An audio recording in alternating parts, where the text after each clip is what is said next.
Oh, here Here he it's is. so nice of him to drop by. I got somebody that's joining us today. He's my old teacher. I mean, it's not a game. So the song we doing now, homies, roll. Let's do it.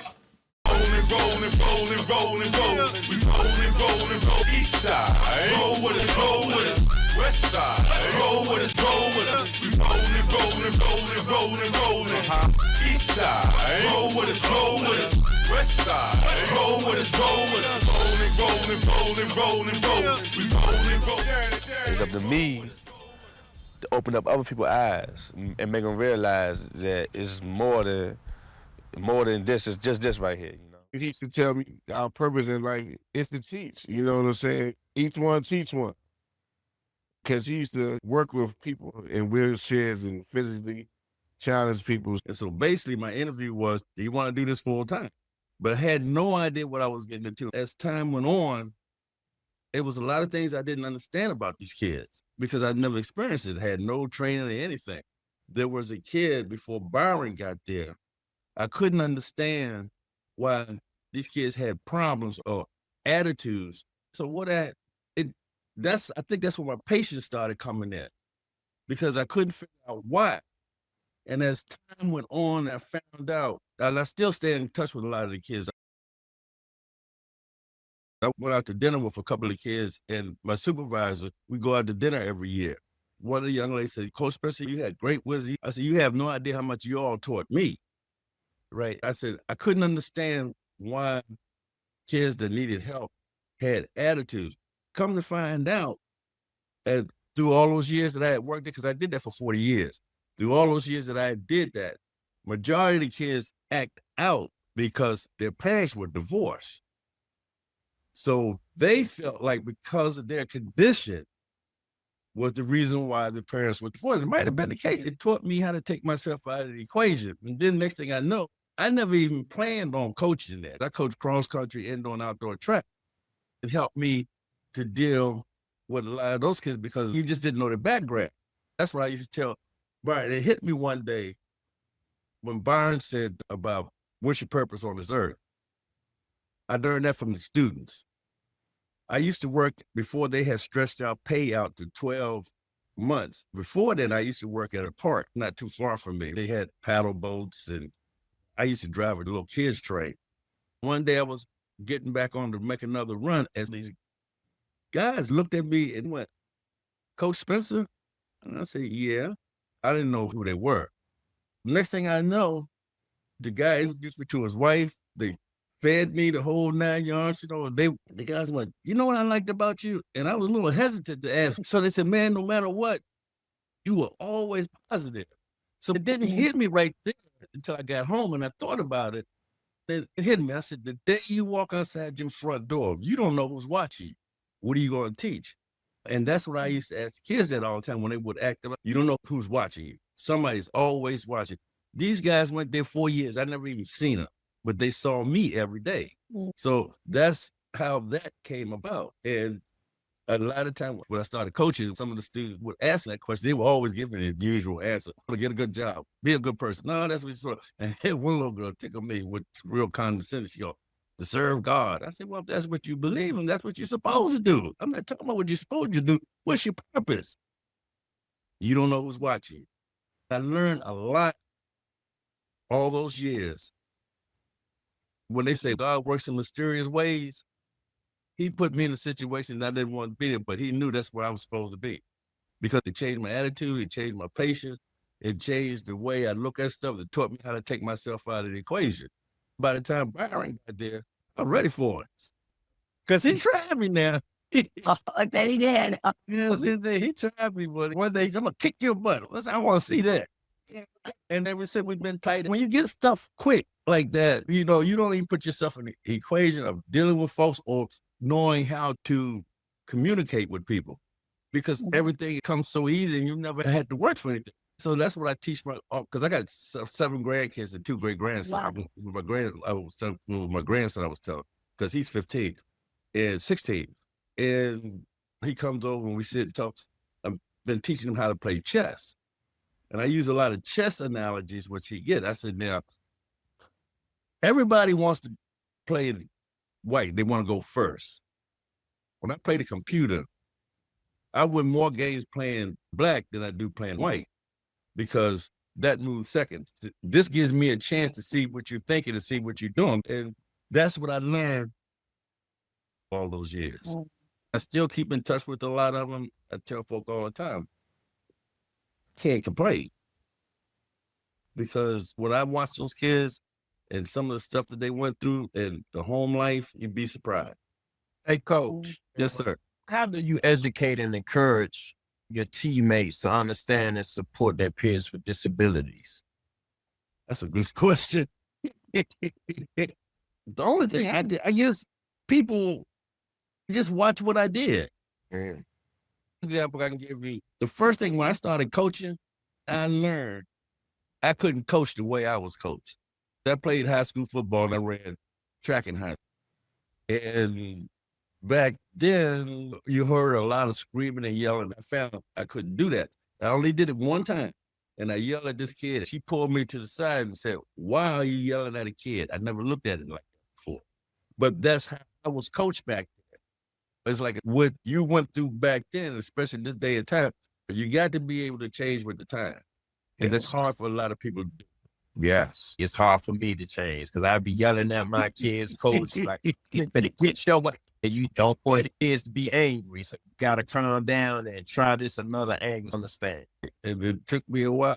Trust me, I didn't get it right away. Back then, that's what you thought because that's all you saw. Well, I said I have to take myself out of the equation because I don't know their background. Once I figured that out, You can understand the situation. I know which way to go. I can feel that, Coach. So I definitely can relate and understand. Kathy, you got any questions? You have unique insight. How do you think this has changed from when you were teaching kids with disability? When the Leave No Child Behind came out, that's when the kids had to take a test. A lot of those kids were scared or either refused to send a disabled kid. So basically, it kind of ignored that population in a sense, you know, and because I have a disabled niece and she went to a special school. She got all the help that she needed. Plus, she stayed till 21. She still gets help now. A lot of people didn't take that route. When they graduated out of high school with that diploma disqualified them for the help they were supposed to get. One lady came back and said, "Well, our school did my child a disservice." I said, "No, you didn't want them there." People were afraid of lawsuits. You just pass them through. That's the bottom line. Some of them were ashamed that their kids were disabled. Then when the Leave No Child Behind came out there to take the test, it was a numbers game. Hey, Coach. Yes, sir. Glad that we are here today with this podcast. I got 7 stepkids, my daughter, my son, and 2 grandkids. I just talked to 2 of my stepsons. Now, for what I heard, they were supposed to be failing because they ain't doing what they supposed to be doing and they supposed to be going to the summer school. We just got a call from the grandmother saying that all of them passed. I've seen that. Oh, you passed. I ain't been seeing you do no work around here. All you do is getting spoiled by grandpa. I ain't been seeing you ain't been with me, so I know y'all ain't been reading. How the hell did y'all pass? A lot of teaching need to be done at home, you know, like homeschooling. That's where it starts. I've seen a lot of people take that route. The easy people that you can get on is the teachers. And they know that. Right. And so those teachers like, you know, you gonna make me lose my job. What is your definition of a learning disability? That's a good question. I've never even thought about that question because working with those kids all those years, they learn because of the situation that they was in. Give an example. I had one time, and this little boy freaked me out one day. I couldn't do nothing but bust out laughing. And one day I was trying to talk to him about something, and I go, I don't know where he got this from. And he closed his eyes. Why you got your eyes closed? And he went, because when I open them up, I hope you be gone. Whoa. I'll never forget that kid. That's and I was like, priceless. They may not learn the way you think they learn, but they will learn through the situation that they're in or whatever that they're exposed to. And coach, my brother was had a physically challenged when we was young. I used to get in fights because he had to catch the short yellow bus. One thing I know, I lost my brother about 3 years ago. When he passed, everybody called him crazy. Like coach was saying, they get mad. Like people with physically challenged and disabilities, they got mad. He wondered why was they mad. That's what my brother did. He got mad when people used to laugh at him off the yellow bus. He got mad when people thought that they can take advantage of him. He got crazy. And crazy in the hood, when you fight, it's a show with the fight. It's like Right. crazy. It's just that we so used to using these labels on each other. Got it. Ignorance until you get wiser and smarter, and then when you experience it and somebody in your family, you go through it and you be like coach said, you got to take yourself and put yourself in a position. Right. Then you'll see from you'll see that they ain't crazy, stupid. They just learn a different way. And so we're trying to pigeonhole them. So is that part of the problem? Oh, yeah, no question. I used to run into this all the time. And this is what I learned. People thought they were smart. Right. Some of the questions I used to get all the time and these were from teachers, and you got all these degrees and kind of, I never forget, I was in an art class and this teacher just got she went to Harvard. She's in the classroom, right? One of the kids said something, they're going to eat her up. And she talked down to him. And the first thing came out of her mouth was, I graduated from Harvard. She didn't last a month. They ate her up. They ate her up. And then the other thing I noticed, I used to run into this a lot. I was an aide for the kid I was working with. I helped the kid in the classroom, okay, because they're trying to get a diploma. And I learned this from black and white teachers. If it was a dark-skinned kid acting up, they couldn't handle it. They would go, can you talk to him or her? But if it was a light-skinned kid, they could talk to him. Wow. So that's why I'm going back to what I was saying before. A brainwashed by society. I heard that song when I got in high school. When I heard that song, then I really understood. Frank Zappa, and it's called The Slime. The lyrics, it tells it all. I am the slime oozing out of your TV set. You will obey me and eat the garbage that I feed you until the day that we don't need you. Hey, coach, this problem with the music and this type of love, do you think it helped you as far as guiding and taking care of disability kids? Oh, yeah. No question. Wow. It helped me to open up my mind. Yeah. To sit back and observe and watch. God put me in a situation that I didn't want to be in. And that's what my mother used to say all the time. God works in mysterious ways. When I went through that, that's what that meant. And due to that, what led you to find your purpose? Right. I did not want to do that job. Okay. And when I'm going back to what I was saying before, the parents wanted this kid to get a diploma. That's all they were worried about. Wanted him to get a diploma. He needed to be in, because they didn't have CRI programs back then. They had special center. Parents didn't want to go to special center. So who gets stuck with him? Me. So I'm sitting there, right? Naturally, you got to take a shop class. So he couldn't take, because he had a speech impediment. So he couldn't take a foreign language class because he got to get all the credits he can to get that diploma. So they put him in an architect class, a drafting class. He can't, like I said, the boy's speech is real bad. But the teacher looked at me and said, what am I supposed to do? So I was looking, I told the boy, I said, look, this is what you do every day. Tell me to go get the drafting board. I said, this is what I want you to say every day. Tell me go get the drafting board, put it down. Then tell me go get the T-square and put it up against the board. And you tell me how to make a box. Put the pencil up against the T-square. You can either tell me go right or left. All you got to do is say stop. Go up, say stop. Tell me stop, then come back down. Boom, you got a box. Grade him on that. He's making it simple for you. Jesus looked at me like, what else you going to do? Because he can't read a ruler. But he's in this class. Anyway, one day I was sitting there, right? He told me what to do. He said, okay, get the T-Swift. I said, all right. I said, tell me when to go. And he said, go. And he was looking all around all places. I'm making a line. I'm making a line.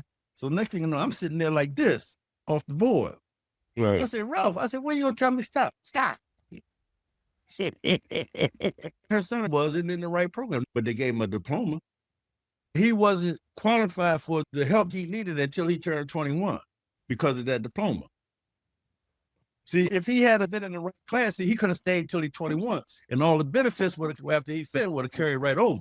But once he got that diploma, he had to wait till he was 21 to get what he needed. Hey, Coach, I'm gonna ask this, and then I'm gonna step because I know I'm question you up. How do you go about teaching a person with disability? Watching him, listening, you know, and just It seems like just watching. Having that patience. Yeah. Did you learn something from students with disabilities? Oh, of course. I learned a lot about myself. One of the things that I learned before I got that job. I'm being honest. What was Coach like before? Oh, Right. I was forever trying to freak somebody out. He got freaked out himself. That's right. That's all right, Coach. I ain't be the case by short, we kind of went over our Oh, time. yeah, no, I kind of figured that. Because No, I've been having such a good. good It was time. worth the Yeah, game. you know what I'm Coach. saying? Like, So ask your question. I Go ahead. appreciate joining the podcast today, taking the time out of your day. Is there something that you want to tell the people about working with disability with kids? What you learn from the podcast, what you don't like, what you do like. Well, I loved it all. I feel honored that y'all had me on here. You know, Likewise, Coach. and Byron is a prime example. He watched me because other than that, he wouldn't have had me on here. Highly respectful, and he got love. He been blushing on this show, Coach. You been on here like the whole rest of the time. Respect, Coach. And Because me and Coach have conversations on the regular. We could be on the phone like me and you, child, for like hours, 2 hours, just talk about life in general. And, you know, and just letting people know we ain't on here for your likes and views. We need your heart. We need your love. We here for the good. Exactly. Thanks, That's Coach. all. Thank you. That's the day. All right, y'all take care. My he be the ways of living in the street. The Nina Ross give cause to break laws when we floss. Off the red, evil thoughts into my head. I'm supposed to be dead to what the doctor said. But instead, I choose the ways of busting off lead. With the clips that rip the hollow tips in your shit. From my mind to my nine when I hung on crying at one time. I do the hustle on my grind. That seems fine. I do the hustle. Oh, wow. I could not believe that the song turned out like that. We hustle in this life, poverty, living life in a wheelchair, injustices, but at night we dream, we walking in the sky, look at us now, no chains, a world we never saw before. Tomorrow ain't promised to you, so dream with us, roll with us.